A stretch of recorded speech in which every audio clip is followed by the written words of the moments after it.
Astagfirullahaladzim. Alladzi la ilaha illa huwa al-hayyul wa atubu ilaih. Sallallahu alaihi wasallam. Al-Fatihah Muhammad bin Abdillah wa alihi wa ashabihi man walah min jami'i awliyaillah wa asfiyaillah khuswan wa bukuruh asyik Ahmad Sahun At-Tambani. Allah yatabassam birahmani wa yu'idu alayhim barakatihim wa asrarihim wa anwarihim wa alumihim wa nafahatihim wa khususiyatihim wa karamatihim wa yahmina bihim al-fidi wa dunia wal akhirah wa Allah yamumu alayna wa ala wadina wa awladina masyaykhina wa ahbabina wa ikhwanina al-muslimin bima bihi ala maqrabi awliyaihi wa khussati khulasati asfiyaihi wa an yahfadana wa an yahfadana wa yakum min kulli ma yubiduna an hadrati wa yusgiruna an khidmati. Inna allaha yu'li darjatan fil jannah wa yanfa'una bi asrarihim wa amwalihim wa ulumihim wa karamati fid din wa dunya wal akhirah. Al-Fatihah.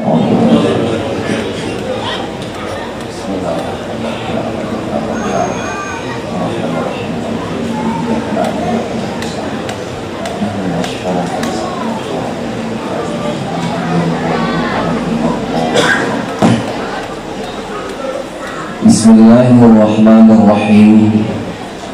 Alhamdulillah. Asyhadu an la ilaha illallah wahdahu la syarika lah. Wa asyhadu anna sayyidina Muhammadan abduhu wa rasuluh.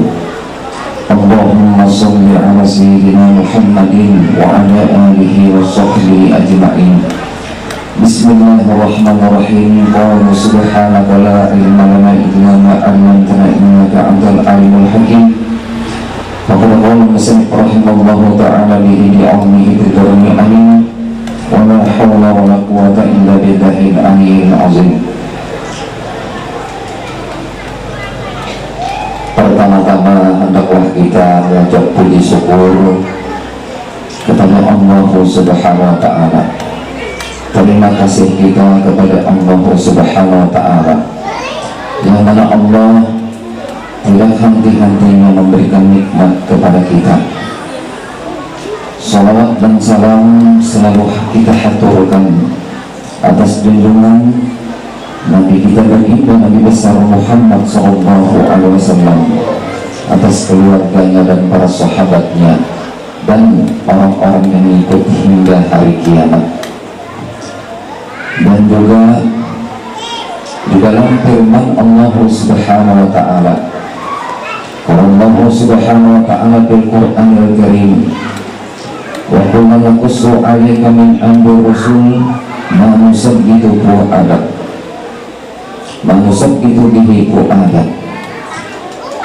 Kami kisahkan nabi-nabi yang terdahulu kepada wahai Muhammad tentang perjalanan hidupnya mereka, karena kami hendak meneguhkan hati keimananmu.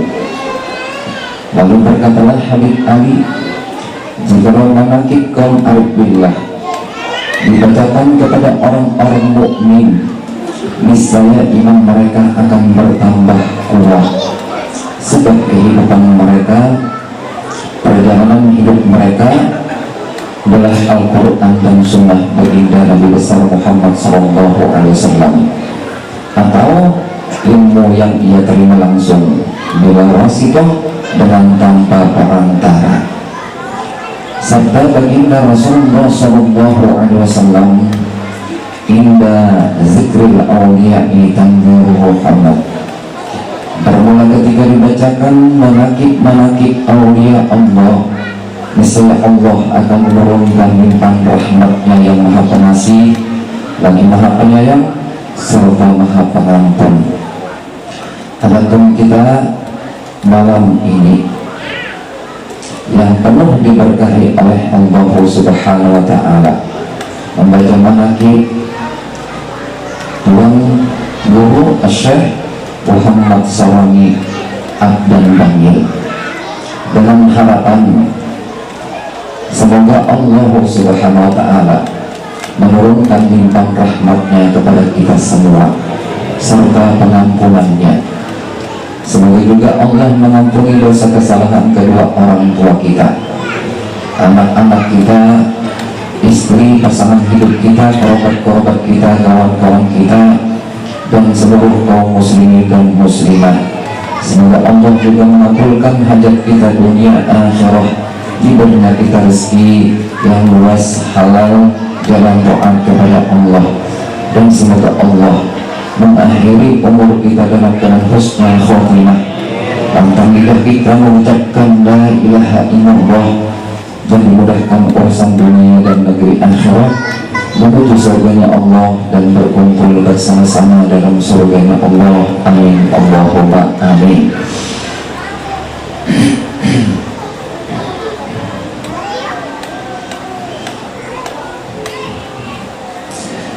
Al-Alimul Allamah Al-Arif Billah Syekh Muhammad Sarwani bin Abdan bin Yusuf bin Ahmad bin Soleh bin Tahir bin Syamsuddin bin Sa'idah binti Maulana Syekh Muhammad Arsyad Al-Banjari radhiyallahu anhu, dari pihak Bapak Siring, daripada pihak Ibu Guru Bangil Al-Hajjah oleh binti Al-Haji Abdul Ghani Ibnu Al-Haji Abdul Rahim bin Al-Haji Abu Sa'ud bin Syekh Badruddin bin Syekh Kamuddin radhiyallahu anhum.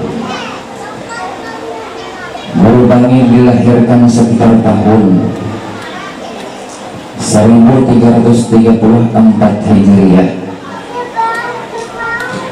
di kampung Melayu Ilir, Martapura, ibu kota sekitar 40 km dari ibu kota Provinsi Kalimantan Selatan. Beliau tumbuh besar dan dewasa dalam perhatian sempurna, serta mendapatkan pendidikan dan pemahaman tentang agama Islam. Dan semenjak usia belia, di samping menerima pengajaran dari orang tuanya dan kerabat beliau, mengikuti pendidikan, juga beliau pernah mengikuti pendidikan di Madrasah Darussalam di Martapura pada usia yang sangat muda.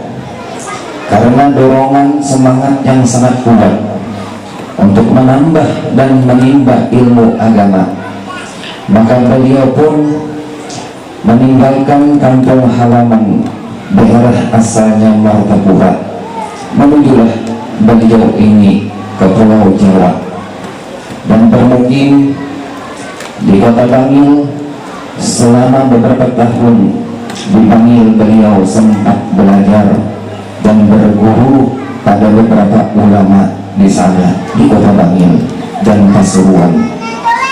Antara lain, yang pertama adalah Kiai Haji Muhdar Gondang Bangil, yang kedua Kiai Haji Abu Hasan Wetan Alun Bangil, dan Kiai Haji Bajuri Bangil, dan yang ketiga, yang keempat Kiai Haji Ahmad Jukri Pasuruan.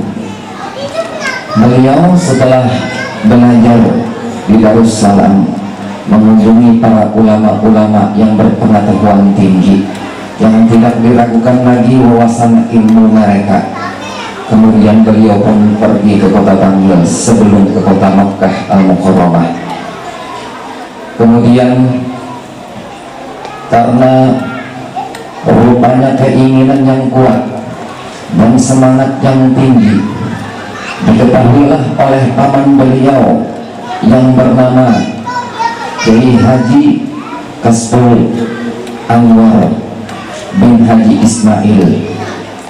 Itu adalah paman Guru Bangil, sehingga pada usia kurang lebih 16 tahun Syekh Muhammad Sarwangi Amtan Panggil atau Guru Panggil, dibawalah oleh paman beliau yang bernama Syekh Muhammad Kasbul Anwar berangkat menuju ke tanah suci Mekah Al-Mukarramah.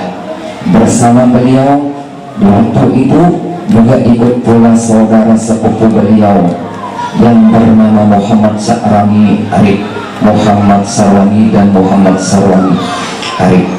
Dan kemudian selama di Mekah, didikan dan awasan serta bimbingan langsung oleh Tuan Guru Syekh Muhammad Kasbul Anwar, maka beliau di sana diajari dengan teori dan praktek langsung oleh paman beliau. Kemudian di antara guru-guru yang di Mekah yang telah mengajari akan Guru Bangil, yang pertama adalah Syekh Sayyid Muhammad Amin Al-Qutbi, kedua Syekh Asad Muhammad Ali bin Husain Al-Maliki, yang ketiga Syekh Sayyid Alwi bin Abbas Al-Maliki, keempat Syekh Umar Hamdan Al-Mahrusi, kelima Syekh Muhammad Arabi, keenam Syekh Hasan Al-Masati, ketujuh Syekh Abdullah Al-Bukhari, kedelapan Syekh Saifullah Ad-Dagistani, kesembilan Syekh Syafi'i Al-Qulahi, dan kesembilan Syekh Sulaiman Ambon, dan yang ke-10-nya Syekh Ahyad Al-Bukhari, yang ke-11 Syekh Ali bin Abdullah Al-Banjari, dan yang lain-lainnya tidak bisa kami sebutkan. Beliau tidak hanya mendapatkan pendidikan teori, namun juga praktek secara langsung dari paman beliau yang bernama Syekh Muhammad Kasbul Anwar. Melihat kesungguhan dan kecerdasan kedua orang tersebut, yaitu adalah Guru Bangil dan sepupu sekalinya yang bernama Muhammad Sarwangi Arif. Melihatlah guru-guru yang ada di Mekah, ulama-ulama yang di Mekah itu melihat kedua orang ini bahwa kesungguhannya dan kecerdasannya sangat tinggi, dan mereka pun mengetahui kedua orang ini adalah keponakan daripada Syekh Muhammad Kasbul Anwar bin Haji Ismail. Maka ulama-ulama di Mekah itu pun mereka memberikan kasih sayang dan perhatian yang besar kepada mereka berdua, sehingga dalam waktu yang sangat singkat telah nampaklah hasil mereka berdua. Dan kemudian mereka berdua, Guru Bangil bersama sepupunya, di kota Mekah dijulukilah dengan sebutan dua mutiara dari negeri Banjar, sehingga guru-guru yang ada di sana pun memberi izin kepada beliau, khususnya Syekh Asad Muhammad Amin Al-Qutbi, mengizini mengajar agar Guru Bangil ini mengajar di tanah suci Makkah Al-Mukarramah. Mengajarlah beliau di dalam Masjidil Haram. Selain itu pula beliau mendapatkan ijazah berbagai hizib, wirid dan zikir yang diterima dari guru-guru beliau. Setelah sekian lama bermukim di tanah suci Mekah, sekitar kurang lebih 10 tahun mereka berdua di sana, maka dengan izin dan restu guru-guru beliau yang di kota Mekah Al-Mukarramah memberi izin kepada mereka untuk pulang ke kampung halaman. Kembalilah Guru Bangil ke kampung halaman untuk mengembangkan ilmu pengetahuan yang telah dipelajari dan ia ambil dari guru-guru beliau tersebut di kota suci Mekah Al-Mukarramah. Begitu pula setelah berada di kampung halaman, waktunya hanya dihabiskan untuk mengajar, bertolaah dan beribadah kepada Allah Subhanahu wa Ta'ala. Guru Bangil adalah seorang ulama yang warok, bersifat tawadu, humul, selalu menyembunyikan diri, sehingga banyaklah orang-orang yang tidak mengetahui siapa diri sebenarnya guru bangil itu. Guru bangil merupakan sosok yang pandai menyembunyikan akan diri, bersifat humul. Karena itulah beliau diberi oleh Allah derajat yang tinggi di sisi Allah Subhanahu wa ta'ala. Jadi apabila kita kepingin dekat di sisi Allah Subhanahu wa ta'ala, maka langkah-langkah terutama yang kita jalani setelah kita menuntut ilmu, ikhlas karena Allah Subhanahu wa ta'ala dan cinta kepada Rasulullah SAW, mengikut sunnahnya, maka yang kita jalani itu setelah berilmu maka hendaklah bersifat waro, sebagaimana guru bangil beliau bersifat waro. Waro di dalam artian dilakukan di dalam ibadah kepada Allah maupun kepada hubungan kepada makhluknya Allah, manusia maupun hewan. Adapun kita waro kepada Allah Subhanahu wa ta'ala, arti waro adalah mengambil api, berhati-hati melangkah di dalam beribadah kepada Allah Subhanahu wa ta'ala. Di antaranya kita melakukan wudu, bersuci, itu khususnya untuk ibadah kepada Allah Subhanahu wa ta'ala, karena berwudu tersebut adalah menghilangkan dosa-dosa yang ada di badan kita. Setelah kita tuntung selesai berwudu, basuh muka, tangan, kepala, kaki, ada tentangnya itu hukumnya sunnah. Nah setelah itu niatkanlah setiap membasuh untuk menggugurkan dosa. Jadi setiap kita akan membasuh berwudu, maka sambil diniatkan di dalam hati untuk menggugurkan dosa. Begitu pula tangan, menggugurkan dosa yang ada di tangan, menyatakan untuk menggugurkan dosa-dosa yang pernah dilakukan oleh anggota badan. Karena Nabi Adam alaihissalam, beliau ketika dilupakan oleh Allah Subhanahu wa ta'ala di dalam surga, yang dimana Allah melarang memakan atau mendekati pohon yang dilarang oleh Allah, dilupakan oleh Allah mendekati Nabi Adam alaihissalam beserta Siti Hawa, dan kemudian sidin menyentuh dengan tangan buah tersebut, dan kemudian tersentuh kepala sidin daun pohon itu, dan kemudian sidin memakan di mulut, dan kemudian sidin mendekati pohon itu, melangkah dengan kakinya. Ada 4 anggota badan, yang dimana anak cucunya pun ada demikian pula. Nah itulah dibersihkan muka dengan dosa-dosa yang ada di muka, di tangan, di kepala, dan di kaki, karena itu kerap kali melakukan maksiat kepada Allah Subhanahu wa ta'ala. Nah tuntung selesai kita berwudu, janganlah lupa untuk membersihkan isinya. Apakah isi itu? Adalah hati kita, tempat makrifat kepada Allah, tempat mengingat kepada Allah. Apa yang kita lakukan untuk membersihkan di dalam hati ini, yaitu adalah berdoa selesai kita berwudu. Walaupun doa wudu itu adalah hukumnya sunnah, namun itu adalah intisari pembersihan batin kepada Allah Subhanahu wa ta'ala, yang dimana di situ ada mengandung 2 kalimat syahadat. Asyhadu an la ilaha illallah wahdahu la syarika lah, wa asyhadu anna Muhammadan abduhu wa rasuluh. Allahumma ja'alni minat tawwabin waj'alni minal mutahhirin waj'alni min ibadikas sholihin.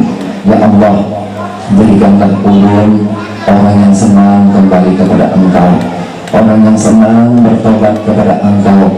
Jadikanlah ulun orang yang senang bersuci, membersihkan diri ulun, dan jadikanlah ulun sebagai hamba, golongan-golongan hamba Engkau yang sholihin. Nah setelah tuntung selesai doa wudu, sambung sedikit lagi, yaitu subhanakallahumma wa bihamdika asyhadu an la ilaha illa anta astaghfiruka wa atubu ilaik. Apabila kita sambung doa yang sedikit ujungnya itu subhanakallahumma wa bihamdika asyhadu an la ilaha illa anta astaghfiruka wa atubu ilaik. Apabila yang sambung kalimat itu, doa itu niscaya doa yang cahayanya disimpankan oleh Allah di akhirat sebagai syafaat pelakunya, dan itu tidak dirusak oleh Allah sampai hari kiamat. Tapi apabila kita kada sambung, kita berwudu, berhadas, batal, selesai cahaya wudu, rusak sudah wudu kita, zahir dan batin. Tapi apabila kita sambung doanya ujungnya, sebagaimana Rasulullah berwasiat kepada Sayyidina Ali, sambung kalimat itu doanya, maka Allah tidak merusak akan wudu kalian yang walaupun pada zahirnya berhadas, namun cahayanya disimpankan oleh Allah di negeri akhirat untuk sebagai syafaatnya, untuk sebagai syafaat pertolongannya. Dengan berkah wudu itu disambung subhanakallahumma wa bihamdika asyhadu an la ilaha illa anta astaghfiruka wa atubu ilaik. Ada salawat ujungnya, Allahumma sholli ala sayyidina Muhammad wa ala ali sayyidina Muhammad, atau salawat apa yang hafal. Nah, kita warok berapi beribadah kepada Allah, sucikan lu zahir dan batin. Kalau kita berwudu, itu mensucikan anggota badan kita, rukun-rukun badan yang wajib dibasuh. Adapun doa tadi adalah membersihkan batin kita. Berarti apabila kita sudah melakukan wudu beserta doanya, berarti kita sudah membersihkan zahir batin kita untuk menghadap kepada Allah Subhanahu wa ta'ala. Nah, tinggal lagi ketika menghadap kepada Allah, akan mudah terhubung hati kita kepada Allah, akan baik presiden hubungan kita kepada Allah di saat kita mengangkat takbir, baca Fatihah, ruku dan seterusnya sujud. Ruku dan sujud, kata Imam Ghazali, di situ adalah semata-mata mentakzimkan Allah Subhanahu wa ta'ala, tidak ada yang lain. Jadi waktu kita ruku sambil membaca Subhana rabbil azim wa bihamdi, sekurang-kurangnya sekali, boleh buat yang sempurnanya 3 kali, lebih sempurnanya 11 kali. Nah, kemudian kita baca tasbih ketika kita sujud, Subhana rabbil a'la wa bihamdi, sambil hati kita mengiringi Maha suci Allah, Maha suci Allah yang maha agung, Maha suci Allah, Maha suci Allah yang maha tinggi. Iringi hati belajar sedikit demi sedikit. Walaupun kita membaca 3 kali, Arabnya, tasbihnya, artinya walaupun sekali tidak apa-apa. Yang penting belajar mengiringi. Karena di situ akan timbul jazirin anugerah pengkajian kita kepada Allah Subhanahu wa ta'ala. Dan juga bahkan orang yang senang bertasbih itu pun akan dimudahkan Allah rezeki akhiratnya, mudah dia mencari ilmu, memahami ilmu, dan bahkan dimudahkan rezeki dunianya. Karena orang yang bertasbih akan dimudahkan Allah rezeki dunianya yang halal. Ada sahabat datang kepada Nabi kita, Nabi besar Muhammad SAW, mengadukan keadaannya, bangkrut, kesusahan, kesulitan, kepakiran. Kemudian datanglah mengadukan kepada Rasulullah, mengadukan perkaranya. Setelah itu Rasulullah menganjurkan membaca tasbih, bacalah tasbih. Rasulullah mengkhususkan tasbih malaikat, tasbih malaikat yang dibaca. Kemudian sahabat setelah mengamalkan dan membaca tasbih tersebut kurang lebih sebulan, maka Allah Subhanahu wa ta'ala memurahkan rezeki dunia dan akhiratnya. sehingga datang lagi kepada Rasulullah mengadu pulang. Cuma mengadunya sahabat yang tadi setelah mengamalkan, wahai Rasulullah, ulun mengadu kepada tiang di mana ulun meletakkan harta kekayaan ulun, karena tempat lagi di rumah habis wadah, hendak dianggap wadah kawan, karena ulun percaya. Nah, sampai akhirnya orang tersebut pun mendapatkan kekayaan dunia akhirat. Tasbih malaikat itu bacaannya subhanallah wa bihamdi subhanallahil azim astaghfiruka wa atubu ilaik. Astaghfirullah subhanallah wa bihamdi subhanallahil azim astaghfirullah. Nah, itu sebanyak 100 kali antara azan dan iqamah.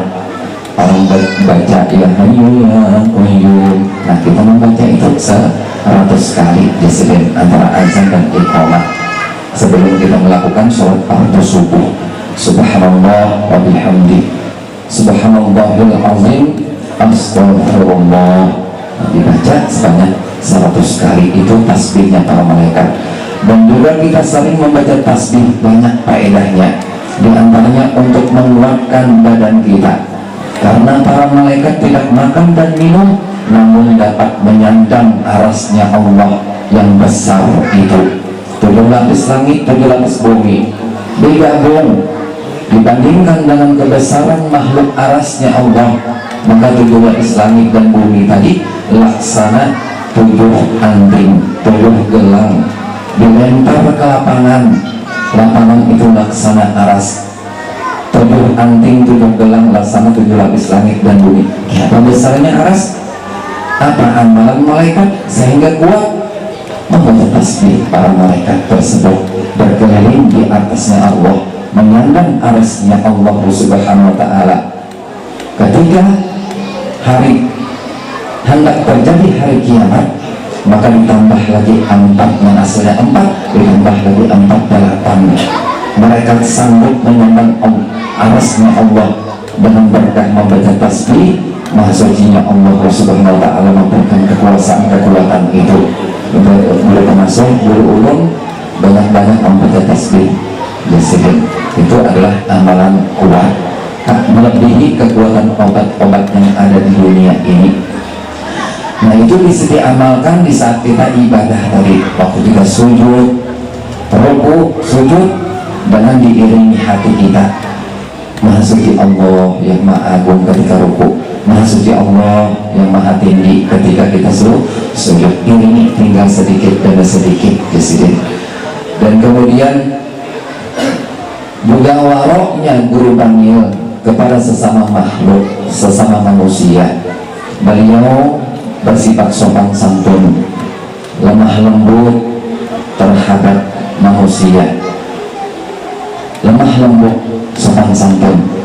Karena sopan santun dan lemah lembut itu di dalam kitab Bukhari, salah satu di antara adalah memudahkan kita mendapat rezekinya Allah.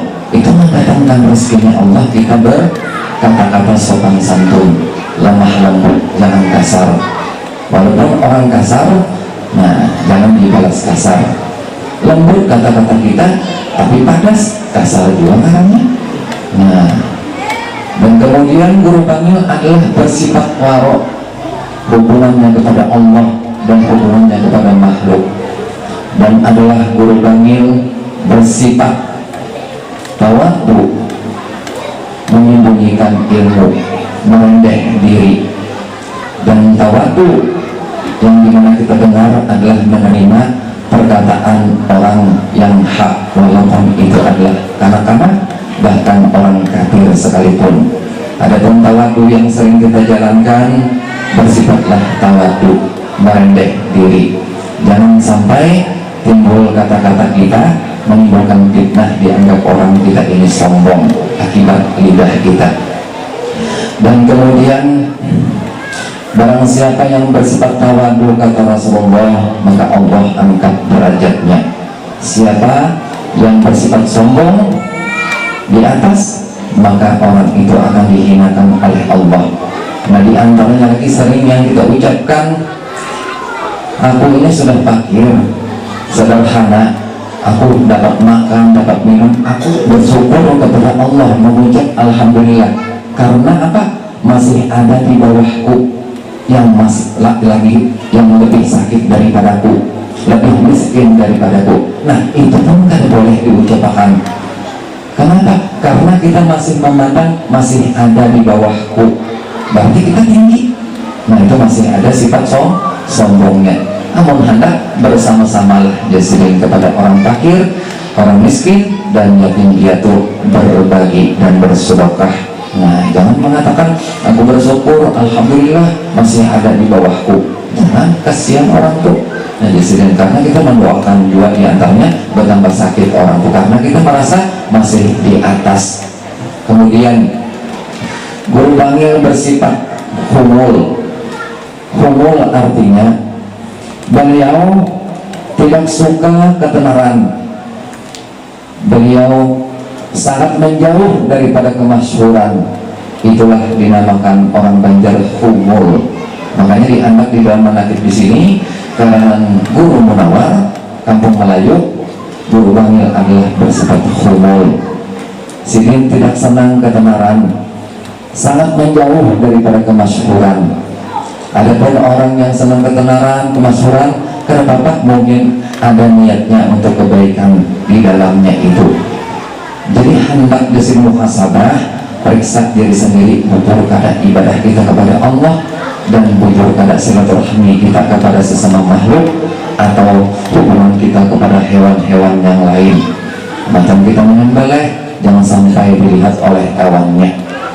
Menyembelih hendaklah tajam sebenar-benarnya. Nah, banyak jasirin syarat-syaratnya. Hubungan kita baik, bersifat waro, itu jasirin tawadu dan hormal. Dan kemudian adalah guru bangil. Beliau tidaklah diketahui oleh orang-orang di kota Bangil, dan kemudian akhirnya ada yang memberitahukan, yaitu Kiai Haji Hamid Pasuruan, Habib Hamid Pasuruan, yang memberitahu orang Banten, orang yang jauh-jauh dari Pulau Jawa, Pasuruan, Bangil, Jawa Tengah, Jawa Barat, itu datangnya kemana? Ke Pasuruan, melewati Kampung Bangil. Mereka mencari ilmu apapun, asalkan itu ilmu bermanfaat, kepada Kiai Haji Hamid Pasuruan. Nah, namun guru Bangil ini terlewati. Lalu akhirnya ujar guru pengasuh Pasuruan datang semalam ke Batam, bertamu sepupu sekali Amang Idam, silih mengisahkan yang hebat-hebat di Banten, Jawa Banten itu mengajinya di wadah guru Bangil. Sebelum mengetahui, sebelum diberitahukan oleh Kiai Haji Hamid Pasuruan, Habib Hamid Pasuruan, sesepuhnya di Pasuruan, ujar guru pengasuh silih mengisahkan ulun bahwa Habib Hamid, Kiai Haji Hamid Pasuruan ini silih didatangi orang karena guguring siang dan malam, diketok terus belajar ilmu bermacam-macam, termasuk ilmu musik, termasuk ilmu wapak, raja. Nah, raja itu banyak di sini ijazahnya, dan caranya pun sangat sulit. Ulun dilajari ke sanggup ulun. Nah, lidah itu selalu menyentuh ke atas ilat, kelangitan. Anak menulisnya kali uliur ulun menulis. Amun kada gitu jar ke pengasuh kada berroh tulisan ikam, kada berroh kada rohnya rajahan ikam sidin. Disariki ulun lah inggi saya belajar terus sampai wah ini karena mendapat jual pembabal. Minta doakan Wang Sidin supaya ampun pembabal. Lah, apa yang doakan juga yang baik. Kita sombong mana akan membawakan kawan. Akhirnya kita tahu juga ulun, tapi ulun berusaha terus sambil minta doakan lawan kawan-kawan. Dan kemudian berpadahlah sesepuh Pasuruan Habib Hamid ada satu orang yang tidak dikenal orang padahal ilmunya luar biasa. Siapakah orang itu?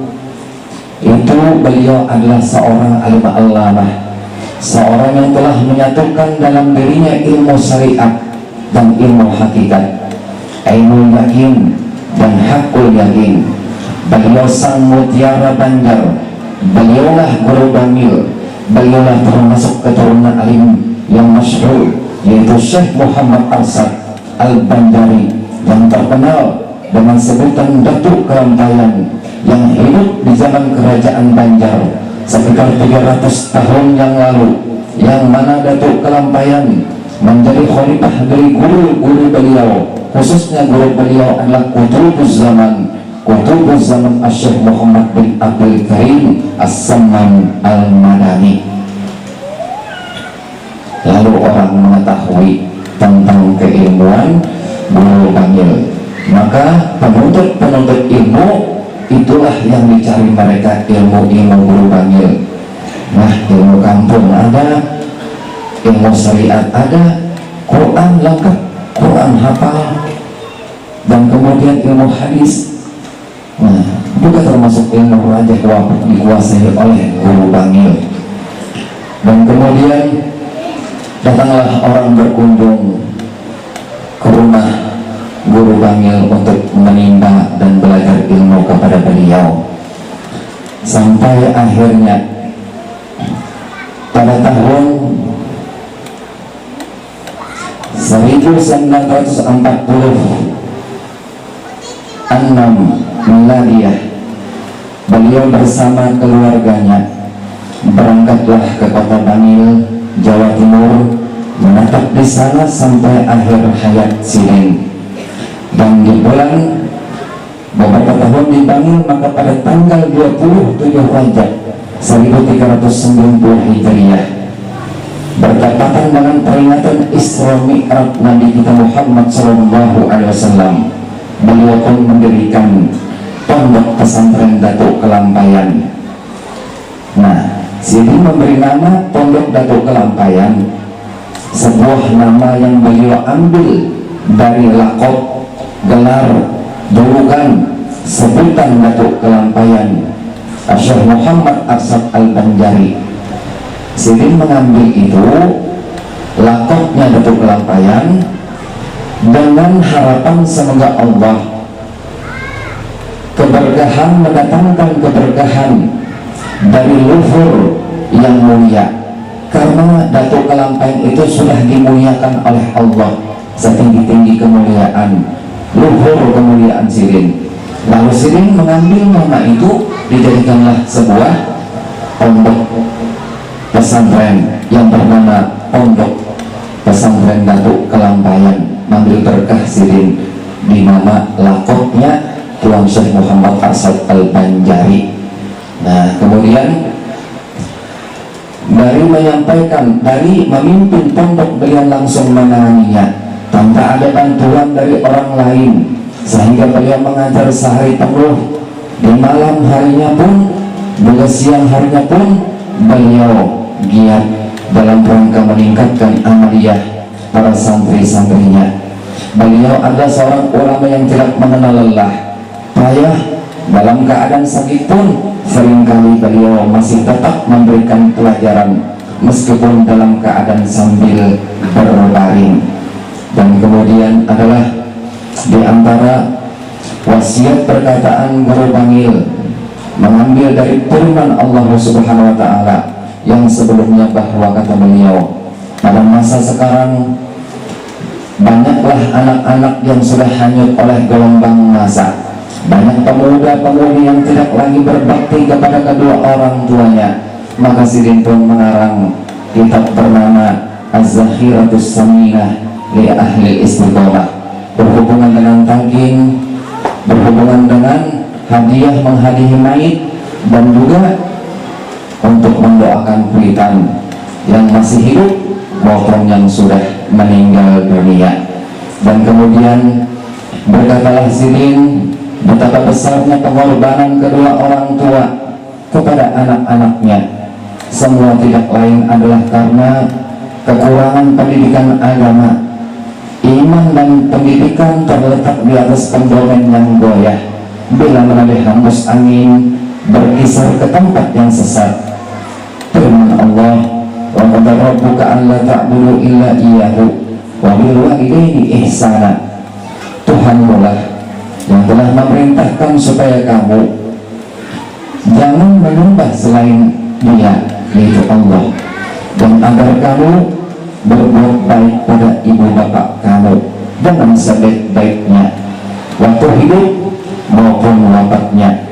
Dan kemudian datanglah seorang golongan Bani Salimah yang diriwayatkan oleh Abu Dawud dan Imam Baihaqi.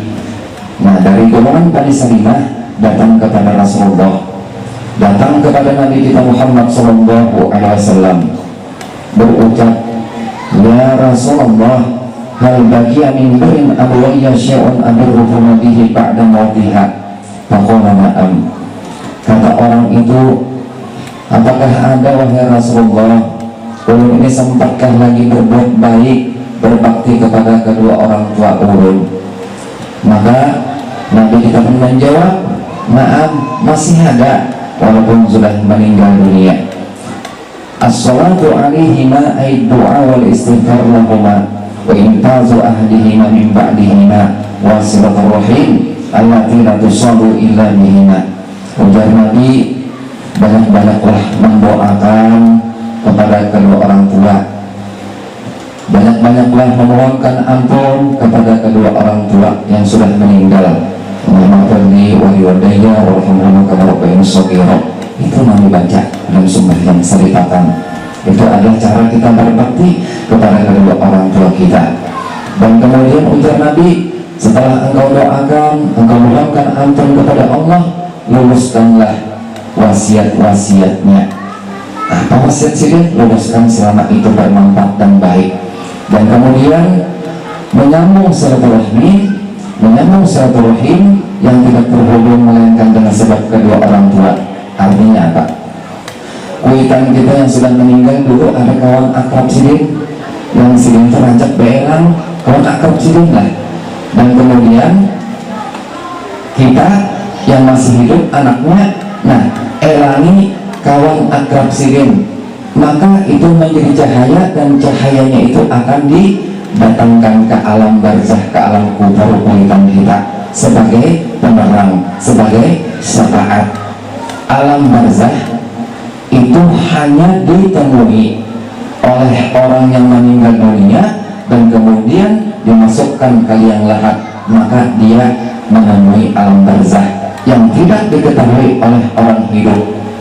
Alam barzah itu ada dua, bisa menjadi kebun surga dan bisa juga lembah neraka. Kebun surga bisa juga lembah neraka. Nah, ada pun kita yang masih hidup, karena dapat menemui alam barzah karena kita masih hidup. Orang meninggal kita tabung atau kita beli bersama, tidak akan menemui ngarannya kebun surga dan lembah neraka. Yang tercium adalah bau tanah, yang mendapati hanya adalah orang yang meninggal dunia. Nah, itu adalah disebut alam barzah awal akhirat, padang mahsyar tengah akhirat, ujung akhirat surga dan neraka. Mudah-mudahan kita berkumpul dalam surganya Allah Subhanahu wa ta'ala bersama-sama. Dan kemudian berkatalah Hasan Ibnu Subbah Az-Za'tarani, Imam Hasan ini pernah menanya kepada Imam Syafi'i, Mudarrisin sa'atu asy-Syafi'iyya anal qira'at indal qabri. Sidin bertanya kepada Imam Syafi'i, apa hukum membaca Al-Quran di samping kubur? Faqala Syafi'i, la ba'sa biha, boleh hukumnya, tidak apa-apa. Nah, kemudian bahwa di dalam kitab Riyadhus Shalihin beliau mengatakan, pengarangnya Hul Imam Abu Zakaria Hul Imam Hafiz Al-Faqih Abi Zakaria Muhyiddin Yahya An-Nawawi qala Asy-Syafi'i wa yustahabbu an yaqra'a indahu ayat qabri syai'un min al-Qur'an khatamu al-Qur'an kullahu kana hasanah. Dari Imam Syafi'i disunatkan hukumnya membaca di samping kubur. Kita di rumah pun sampai pahalanya, ke alam barzah, ke kubur itu sampai. Sebagian Al-Quran lebih baiknya lagi sahataman Al-Quran, walaupun dikredit disirin sampai sebulan kah hanya tamat, atau 2 bulan 3 bulan. Kapan niatnya terserah, di awal boleh, di akhir kita membaca Al-Quran boleh juga niatnya, sampai pahalanya. Allah Maha Kuasa. Ditambah lagi kita sholat hadiah, maka jasirin Allah mendatangkan hasil sholat hadiah kita, akhirnya itu menjadi 1000 cahaya yang dibawa oleh malaikat. Nah, dijadikan Allah 1000 malaikat, 1 sampai 1000 itu masing-masing membawa cahaya penerang. Kemana dikirim? Ke alam kubur sesuai hadiah niat kita, hajat kita. Nah, itu sholat hadiah. Ujar Nabi, lebih afdal di awal pertama masuk kuburnya si mayit. Namun sudah lewat, karena Bapak seminggu sekali, sebulan sekali, karena tentukan malamnya atau malam Jumatkah di sini. Kemudian mulai bangil tak mengenal lelah dan payah, walaupun sidin dalam keadaan berbaring, tetap sidin mencurahkan ilmunya kepada umatnya Rasulullah SAW, sampai akhirnya bulu bangil pun beliau dalam sakit bertambah parah.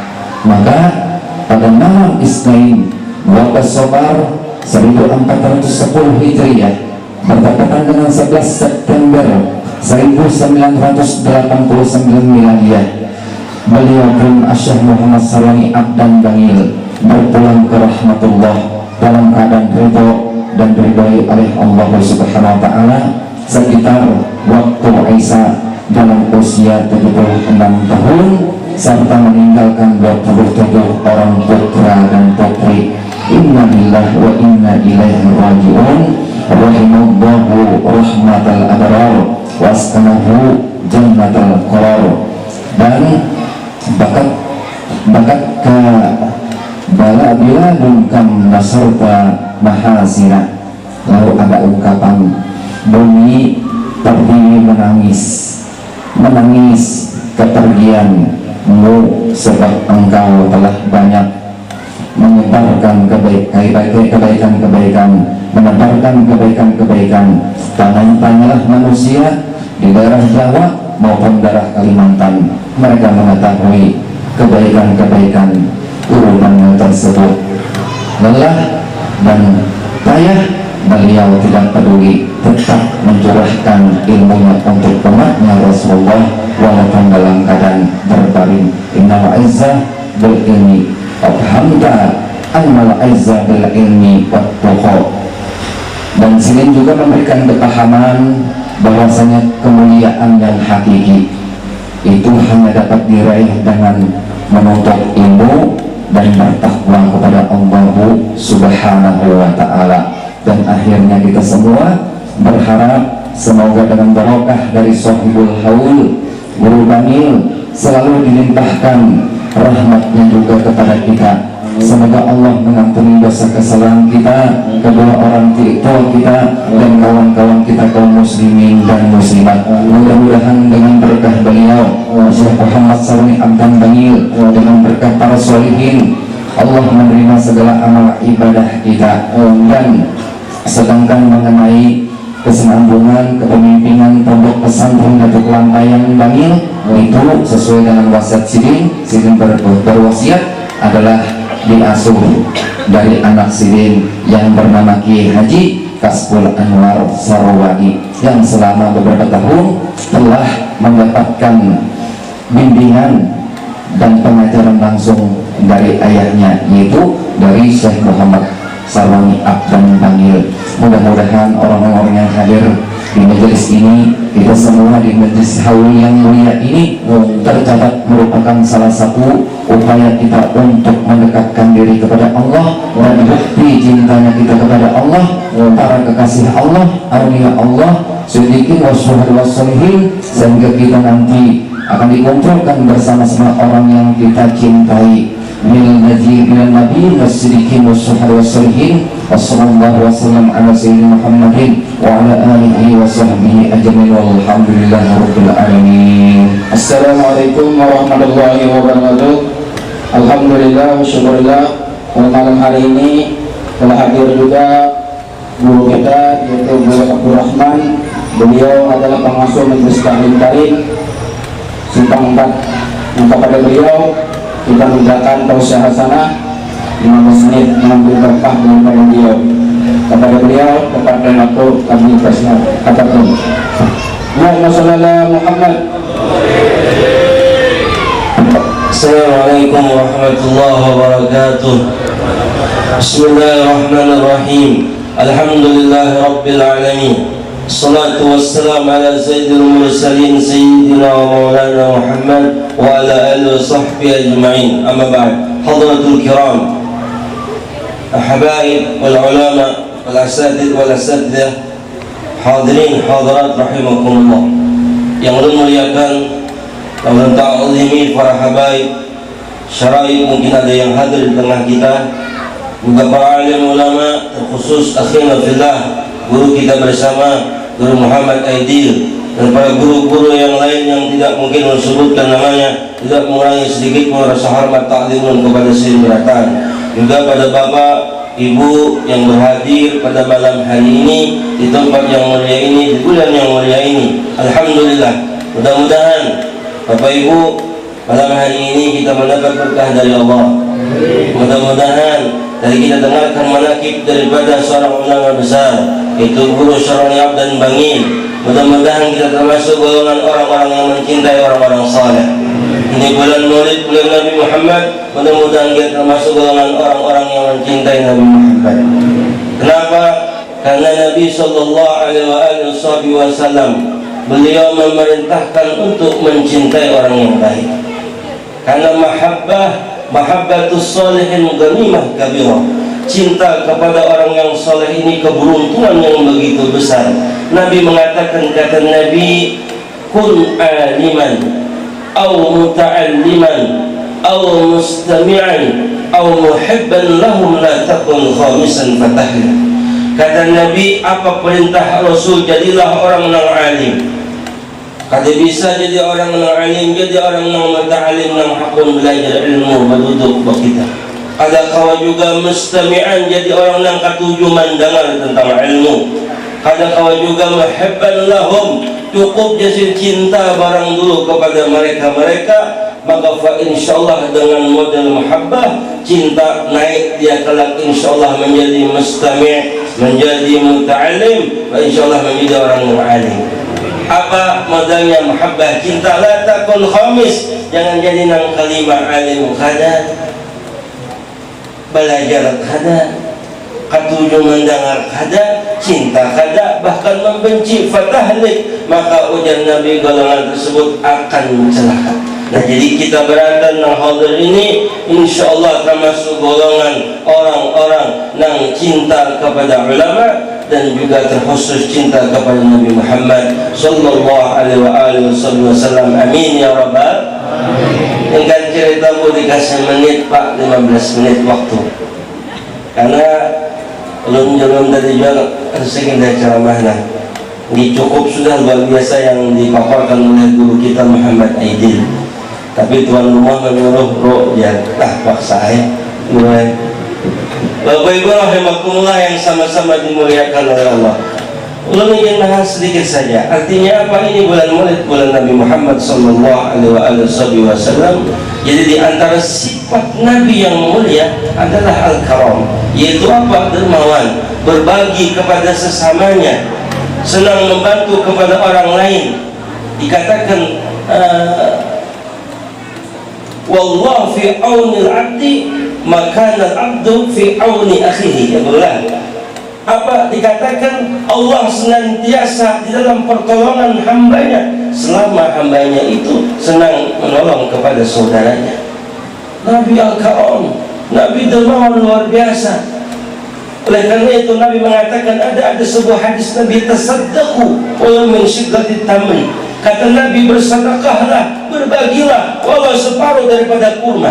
Ini hadis ada sebabnya, sebab berhadis, sebab daripada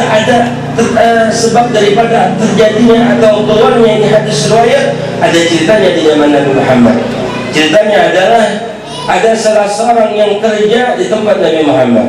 Kemudian Faja'a Jibril mengatakan, ya Rasulullah, kau berhentikan pembantumu itu. Kemudian singkat cerita, Nabi sami'na wa ata'na, Nabi mentaati perintah daripada Jibril dan dari Allah Subhanahu wa taala. Maka Nabi berhentikan ini pembantu. Tapi sebelum Nabi berhentikan ini pembantu, dia musyawarah dengan istrinya bagaimana cara yang baik. Kemudian istri mengatakan, ya Rasulullah, kita kasih hadiah sebelumnya. Maka singkat cerita, ma'indana, apa yang ada pada diri kita, apa yang ada di rumah kita, ada sedikit daripada kurma. Kata istrinya, diambil oleh Nabi, didatangi ini pembantunya, Nabi kasih ini kurma kepada khaddam pembantu tersebut. Setelah dia bahagia, kalau dia katakan, wahai khaddam, wahai fulan, mulai sekarang kamu cari sayyid yang baru ataupun tuan yang baru. Maka singkat cerita, ini khaddam Nabi Muhammad, dia pergi daripada rumahnya Rasulullah membawa itu kurma dan dia makan itu kurma sambil di jalan. Kemudian di pertengahan jalan datang, di pertengahan jalan dia ketemu dengan seorang minta-minta. Dia mengatakan, wahai tuan, saya lapar, saya minta kurmamu. Kemudian ini khaddam bekas khaddamnya Nabi, dia ambilkan itu kurma yang dikasih oleh Rasul karena dia begitu senang dan luar biasa dengan ini kurma. Satu kurma dia potong menjadi dua, separuhnya dia kasih kepada orang tersebut, separuhnya dia makan. Tapi minta maaf Bapak, kurmanya jangan dipandang dengan kurma batu licin ya. Kurma kita yang krepes-krepes dan halus-halus, ini kurma Arab besar di zaman dulunya. Dikatakan dibelah dua, dikasih oleh dia dan satunya dimakan oleh dia. Bapak Ibu rahimakumullah, apa yang terjadi? Ba'dal ayyam, setelah beberapa hari, faja'a Jibril tsani marrah, datang lagi malaikat Jibril yang kedua kalinya. Kemudian dia mengatakan, malaikat Jibril, ya Rasulullah, cari lagi pembantumu yang kau berhentikan. Nabi kaget, apalagi wahai Jibril, kemarin suruh berhentikan, sekarang disuruh untuk mencari kembali. Maka Jibril mengatakan, minta maaf saya lupa nih cerita, apa alasannya diberhentikan. Ketika pertama tadi Jibril datang untuk memerintahkan Nabi memberhentikan, Nabi tanya, kenapa diberhentikan? Jibril menjawab, wa min ahli nar, dia tertulis termasuk golongan orang yang ahli neraka. Allah kadang mau ada orang yang bergawi di rumahmu min ahli nar, maka diberhentikan. Tetapi dengan sebab dia sedekah dengan separuh kurma, datang lagi Jibril. Kemudian Nabi mengatakan, apa pulangnya Jibril, aku disuruh mencari daripada khaddam yang pertama aku berhentikan. Maka Jibril mengatakan, apa ya Rasulullah, al-an min ahli jannah, dia sekarang termasuk golongan orang yang ahli surga. Maka Rasul mengatakan, madza ya'malnya Jibril, apa yang digawinya? Diceritakan oleh Jibril, ya Rasulullah, Mbah pian berhentiakan berjalan makan kurma, di pertengah jalan dia bersedekah separuh kurma yang kau berikan kepadanya. Maka oleh karena itu juga Nabi langsung mengatakan apa? Kata Nabi, tasaddaqu walau min syiqqati tamri, bersedekahlah kalian walaupun separuh daripada kurma. Artinya apa? Kejadian itu sedikit tapi nilainya luar biasa di sisi Allah. Allahumma sholli ala Muhammad. Allahumma sholli ala Muhammad. Tapi jangan jadi dalil ini sedekah, Bang. Itu aja sedikit bersedekah. Intinya, artinya ini hadis riwayat sedikit dan ini sedikit ini saja luar biasa. Nah, kayak apa gananya? Jadi harus ganal kita. Tapi ini hadis menunjukkan luar biasanya sedekah walaupun separuh daripada kurma, nilainya luar biasa di sisi Allah Subhanahu wa ta'ala. Mudah-mudahan Pak Ibu kita termasuk golongan orang ahli karam, orang yang ketujuh berbagi, orang yang ketujuh bersedekah, orang yang haram ini gharibun minallah wa gharibun minan nas, parak lawan Allah, parak lawan manusia. Dicari orang terus, orang baik nih, meninggal dunia dikit Pak. Si meninggal itu dikisah terus, umatnya cak ada si Anang itu ya, cak ada si Haji itu ya, cak ada ini, ya Allah, dikenang dan dipuji oleh ahli sama wal arad, orang yang karam, orang yang mulia. Bapak Ibu rahimakumullah yang sama-sama dimuliakan oleh Allah. Satu lagi, berapa menit sudah? Satu lagi, apa kelebihan orang yang ketujuh berbagi bersedekah? Apa? Nabi mengatakan, hadis Nabi dalilnya apa? Bisa menyembuhkan penyakit. Apa hadis Nabi? Da'u mardhakum bis sadaqah. Obatilah, kata Nabi, sakitmu dengan sedekah. Ini ada ceritanya Bapak Ibu rahimakumullah. Ini diceritakan oleh para ulama di zaman sekarang, kejadian yang nyata. Ada salah seorang yang kaya raya, dia mempunyai penyakit, diponis oleh dokter bakal operasi, dan ini penyakitnya luar biasa. Ini orang luar negeri. Kemudian dia punya pembantu orang Indonesia. Biasa kan minta maaf, khadam dan pembantu banyak kerja di luar negeri, tak? Orang kita orang Indonesia. Kemudian ini khadam pembantunya perempuan.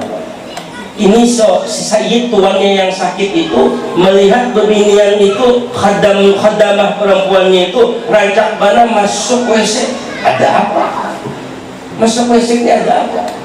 Dilihatnya terus kadalawas di jauhnya. Wahai khadamah, wahai perempuan, wahai pembantu, ada apa yang kamu rancak bana masuk ke dalam WC? Ceritalah ini khadamah pembantunya. Wahai tuan, aku kerja di rumahmu ini baru melahirkan seorang bayi.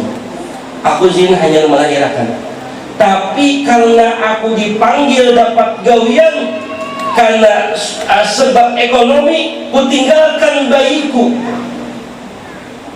hanya berapa bulan. Dan orang yang baru melahirkan, minta maaf, biasanya susunya kancang. Jujur kata bu,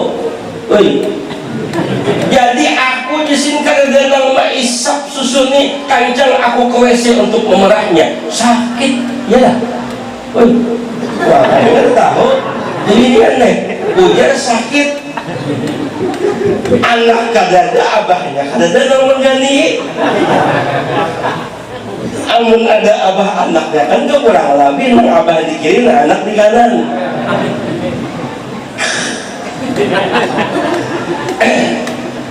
Ketika itu dia katakan, pertama ini Said anak Sadik modelnya, kenapa nih gawiannya WC aja. Sekalinya alasannya apa? Adalah memerah susunya yang kencang karena baru melahirkan. Subhanallah, ini Sayyid, ini tuan mendengar cerita itu Bapak Ibu rahimakumullah, maka terharulah dia sambil menangis. Kesian khadamah tadi, ulunnya memang mendaftar untuk begawi ini lawas, tapi diterimanya pas untung melahirkan. Karena memang ekonomi kami di kampung, ulun tulak, ulun tinggal lawan mama ulun, lawan neneknya.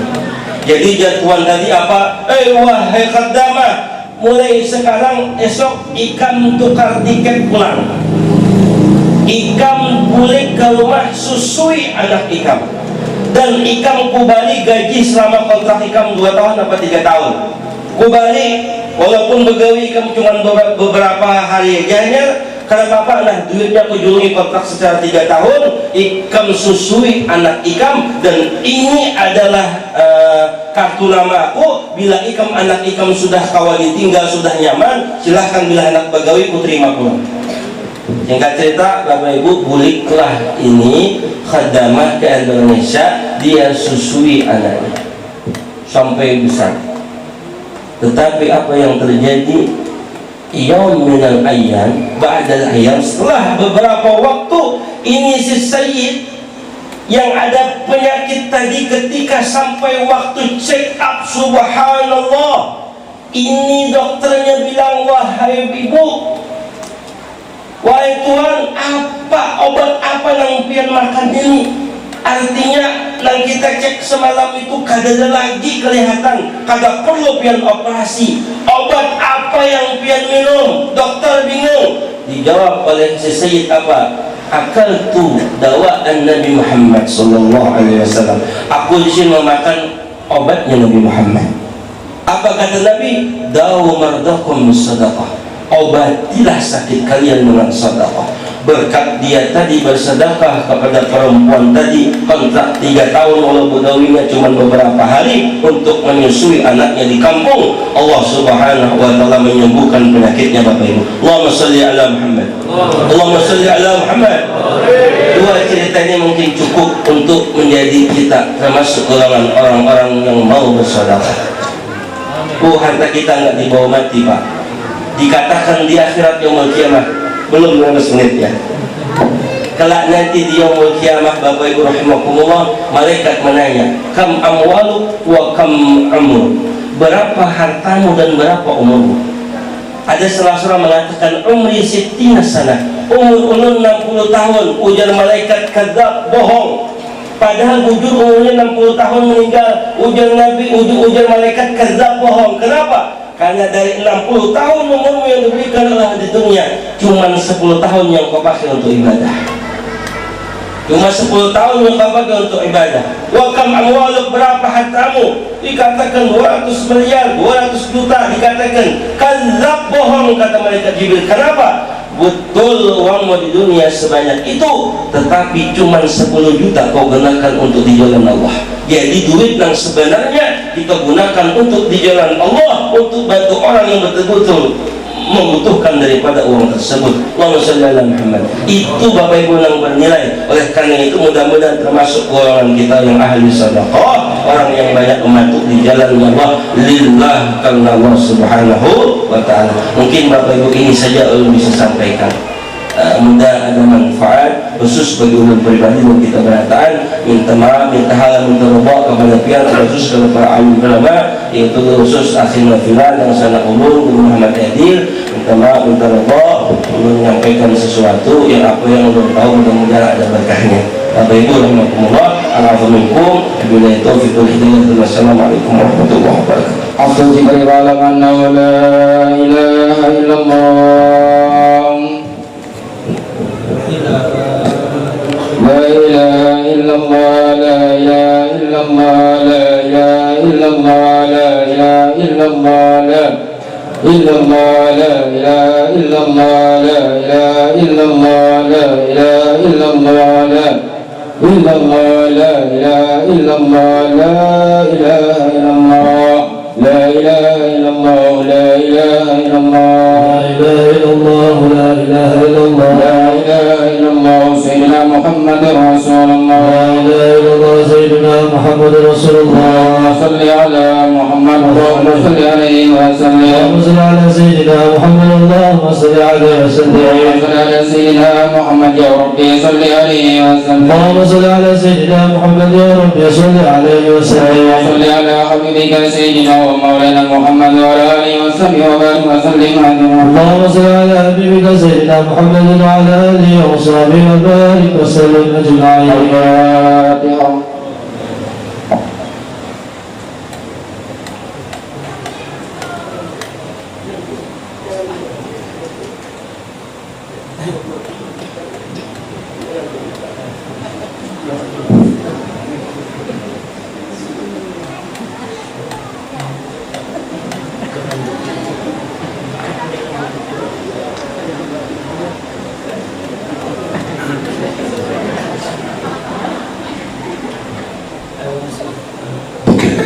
بسم الله الرحمن الرحيم. الحمد لله رب العالمين، وصل وسلم على سيدنا محمد وعلى ال سيدنا محمد. اللهم اجعل واوصل وتقبل وبلغ ثواب ما قرأناه من القرآن العظيم، ومحلل من قول لا اله الا الله، وما صبحني من قول سبحانه وبحمده، وما صلينا على النبي المصطفى صلى الله عليه وسلم في هذا المجلس المبارك هدية واصلة، رحمة نازلة وبركة شاملة نقدمها ونهدي الى حضرة سيدنا رسول الله صلى الله عليه وسلم، وإلى آبائه وإخوانه من الأنبياء والمرسلين صلوات الله وسلامه عليه وعلى المجمعين، وعلى كل من الصحابة والقرابة والتابعين والتابعين لهم بإحسان إلى يوم الدين. ثم الأبواب أربعة المجتهدين ومقلد في الدين والعلماء العاملين والفقهاء والمحدثين والقراء والفاسد. ثم إلى آبائنا وأمهاتنا إخواننا ومشايخنا ومعلمينا، ثم إلى جميع السادة بني علوي وخصوص، ثم إلى خصوص الشيخ محمد سليمان عبد الشيخ محمد سليمان عبد الملك البنجلي، وثم إلى رسمي توني بن دهلان وعمرنا بن عبد الهباء ودناوة بنت من دين وبن Muhammad bin Zakar wa Halamamiyah binti Haji Puang Mafah wa jami'il muslimin wal muslimat wal mu'minin wa mu'minat wa ma ja'al fida'an lahum minan nar fida'an lahum minan nar wa i'tana minan asyidan lahum minan nar wa hijaban lahum minan najatan lahum minan nar maghfir lahum warhamhum wa'afihim wa'af anhum waj'al al-Qur'an lahum fi quburihim wa nisa wa fi وعلى صدرا وحجابا وعلى صراط نورا في الجنة رفيقا ولم يجعله من الدنيا ألا تهدون حفظنا يا ربنا آتنا في الدنيا حسنة وفي الآخرة حسنة وقنا عذاب النار محمد وأسلم وسلم والحمد لله رب العالمين تقبل الله منكم. Keberaturan kepada jemaah bahwasanya majelis Darussalam insya Allah dibuka lagi Sabtu ini, insya Allah dibuka Sabtu ini dan seterusnya. Jadi majelis dibuka lagi Sabtu ini, malam Sabtu rutin setiap malam Sabtu. Itu saja.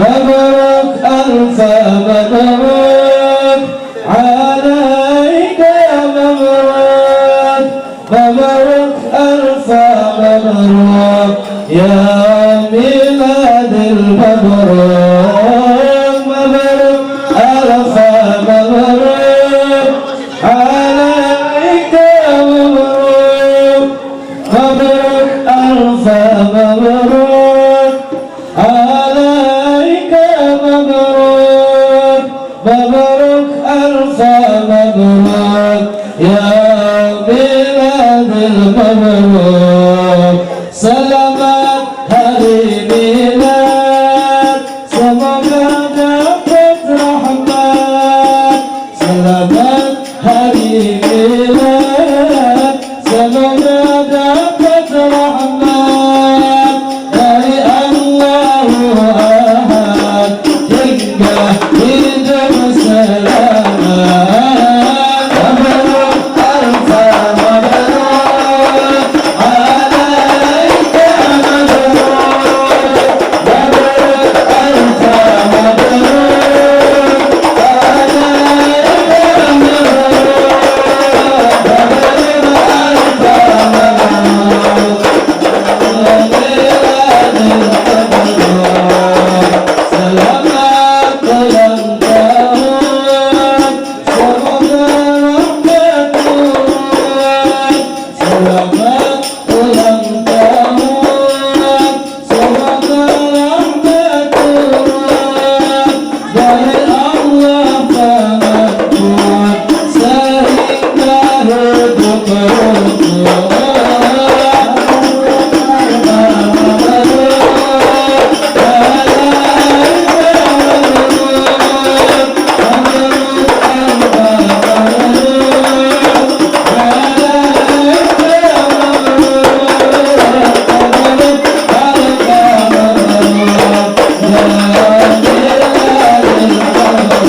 ucapkan selamat hari milad kepada guru kita Guru Adil. Semoga apa yang dihadirkan beliau dikabulkan Allah Subhanahu wa taala, beliau diberi sehat wal afiat